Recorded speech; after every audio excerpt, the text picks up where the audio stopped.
اعوذ باللہ من الشیطان الرجیم بسم اللہ الرحمن الرحیم السلام علیکم ورحمۃ اللہ وبرکاتہ۔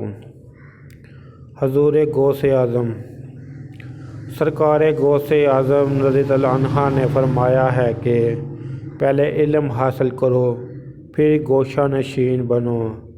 جو علم دین کے بغیر عبادت الہی میں مشغول ہو جاتا ہے اس کے جملہ کام بے نسبت سدھرنے کے زیادہ بگڑ جاتے ہیں۔ پہلے اپنے ساتھ شریعت الہی کا چراغ لے لو پھر عبادت الہی کرو۔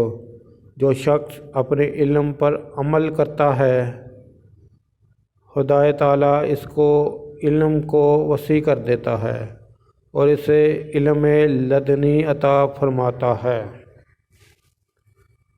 میرے یوٹیوب چینل جیسا نوکیا کو سبسکرائب کریں، اپنے دوستوں سے سبسکرائب کرائیں تاکہ میری حوصلہ افزائی ہو سکے اور میں زیادہ سے زیادہ ویڈیو اپلوڈ کر سکوں۔ اس کے علاوہ ویڈیو کے ڈسکرپشن میں درود پاک صلی اللہ علیہ وآلہ وسلم لکھا ہے، اسے بھی کم از کم 3 دفعہ ضرور پڑھ لیں۔ السلام علیکم ورحمۃ اللہ وبرکاتہ۔